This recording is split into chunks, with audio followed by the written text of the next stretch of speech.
is up, YouTube folk?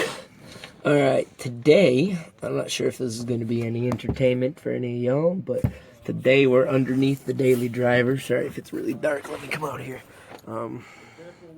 Doing oil change and transmission fluid change, so that should be fun. When you're doing this, make sure, for me, since I'm on a slope, and this is a really low car, we're going to jack up both front and back.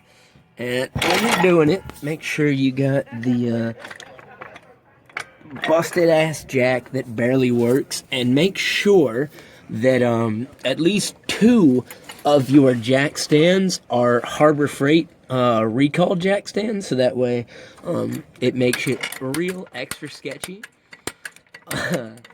But sarcasm aside, so underneath the vehicle, we are going to want to jack up onto something not like that. You hear that?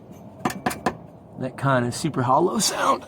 So we're going to want to find something like this. Hope you can see that. Something like this here. That sounds a bit more solid, but that is the gas tank right there. So we're going to move back here to this cross brace. This cross brace here. Oh, the exhaust is nice and keeping me warm, so that's fun. We're going to move back to this cross brace here, and we're going to try to lift the vehicle off of that. It seems... Oh, hold on. Oh, see, this is why I'm lifting the vehicle. Oh. And I'm not even a big dude. Why do you got to make cars so low? If I was a big dude, there's no way. Like, look at this. Oh, you can't even see. That's how low this thing is. Just shoulder jammed directly underneath everything. Alright, so we're going to go ahead, find about the center of the vehicle as we can. Like so. And then, oh, got the stick underneath the jack. That's where you need it. There we go. Something about center. Yeah, I know, the hat's goofy, but it has lights, which is important. Alright, so we're going to go about center, then we're going to take this guy, like so, make sure it's tight, which is the opposite of that way. Obviously, I did that on purpose, so that way to show you how to loosen it. So loosen it by doing that, but no, we want it tight. Obviously, so we're going to tighten it that away, and then we're going to send her on up and hope nothing explodes. So the driveway slopes down, the parking spot slopes down, so I don't need to go super high. It seems to be holding. There's a little deformation, but it should be fine. Don't need to go super high because it's sloped down in the back, so just high enough to get the jack stands under it should be fine. And can I get the jack stand underneath? Sure can't. Okay, it's a couple more inches. It's always too low. And we're going, and we're going. There we go. Alright, so while we're just sitting here, I apologize again for not doing regular Sunday videos. That was kind of the plan. But then they started playing like mix and match with my night job schedule. So for the first like month that I worked there, it was Wednesdays and Sundays off. And I was like, yeah, it's a pretty decent schedule. 5 days a week, that was a bad sound. Well, let's see if I broke anything. A little bent, nothing broken. Probably should use your manual and find the actual jacking locations. I know where the jack stands go, but whatever. So yeah, that's why I had those Sunday videos going out every time. And then, but now, can't do that because I like work every day, so not ideal. Oh, she is so close. Disrespected. But yeah, now I've been kind of working random days depending on, you know, the throw of the dice pretty much. So I apologize for not being around as much. I'm gonna try. I quit that job because they were playing, you know, mix and match with my schedule, and that wasn't very cool. So I quit that job, and I got another job that'll work Monday to Saturday, allegedly. So we'll see. But anyways, all right. So make sure that your jack stands are definitely 2 different heights. That makes this whole thing a whole lot more interesting. So I'm good on that side, but this one, like a 1/4 inch higher. Leave it to the Harbor Freight recalled jack. Oh, that jack is making nice sounds that I don't like. All right. And then we're gonna put it back like that. So hopefully Sundays I should be back to my normal schedule. But anyways, there is that. Can you see that? Can't see that. Can barely see that. There, right there, is a jacking location from the factory, welded directly into the frame. None of this is actually usable, so. And then, gonna go back here. And then we're gonna lower down the jack, hopefully not hitting ourselves in the face with the whole car. Just a little bit at a time. I'm gonna have to set you down. Hold on. There, set you down in the jack. That should be fine. We'll find out in a second. There we go. Nice and slow. You don't want to drop it on the stand. They were designed to hold the weight, but they weren't designed to take the weight all at once. So if you drop it, it's usually a bad plan. All right, and now we're free. All right. So, freedom! Oh, so now what you want to do is go ahead and do that in the front. You don't need to see me do that again. Using the same points, just in the front, jack it up a little higher so the whole car is level, so that way when we drain the fluid we'll get all of it out, and then I will get back with you in a little bit because the car is still hot. I just got home, so we will reconvene when I'm under the car, and we'll go from there. Alright y'all, thanks for sticking with me.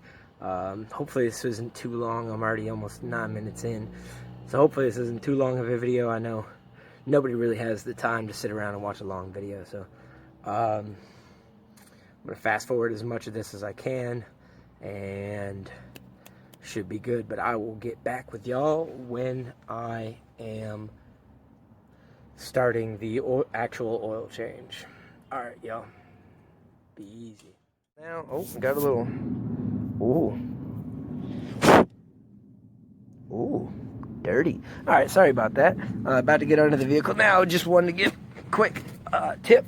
So, if you're dealing with junk jack stands like I am, like that one over there, that's garbage. That's been recalled. It's not safe. Am I still going to use it? Sure I am. That one there, holding the other part of the car, that's a good jack. That's from AutoZone. Good times.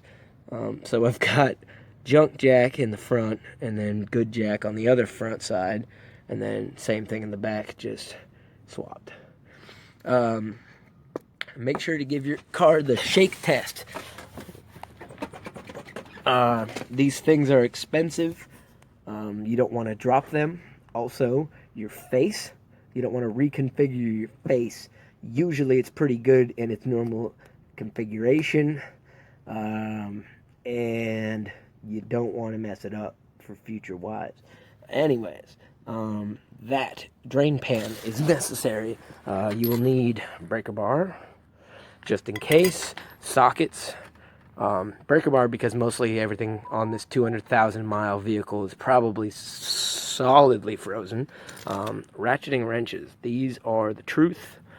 Harbor Freight for like 15 bucks. They're in millimeters. Focus, focus, focus. Okay, or not. Oh, I need to get, there you go. Need to get a fancy camera. They are color coded. Whatever. Drain. After you, hold on, there are words. After you drain, you're going to need to fill. Funnel is necessary. Ratchet, obviously. 3/8 ratchet. This is for the transmission plug. Get into that later. And then an extension, also get into that later. Just wanted to go over that real quick. And then I'm gonna set you guys up so you can see what I'm about to do, and we'll go from there. Right, hopefully you can see that. All right, so this is your drain plug here. Oh, you can't. There's an arm in the way. Hold on. All right, so we've got the drain plug is what you're looking at now, which is nice and oily, which is probably a bad sign. Probably got some oil leaks. So we're gonna go ahead and we're gonna drain the oil. With that, so I'm gonna go ahead. And I am going to grab my ratcheting wrenches, and we're going to drop the oil. And right about now is when I'm probably going to fast forward because you don't need to see all that.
Hopefully that was a little bit informative. Paper towels. Paper towels are essential. That tool I was showing you is a multi-size pair of oil filter wrenches. It's a multi-size oil filter wrench. Very helpful. They also make them with bands, and they also make ones that go like on the end of a 1/2-inch ratchet. The ones on the 1/2-inch ratchet I have to use for my Jeep because Chrysler hates all of us. But this one is good for just about everything else. So by the fact that we're inside, you can probably tell that something went wrong, which it did. Apparently I ran out of storage during the filming of the last part, so all you're gonna get to see in this video is me dropping the oil and then kind of explaining how to jack up a car. Super super crap kind of stuff, but that's kind of what we deal with limited technology. Eventually I'll probably get some sort of GoPro or some sort of better video taking device, but until then this is what we have to deal with. So hopefully it was at least somewhat informative. Hopefully you enjoyed, and I will see you guys in the next one. Until then, peace out.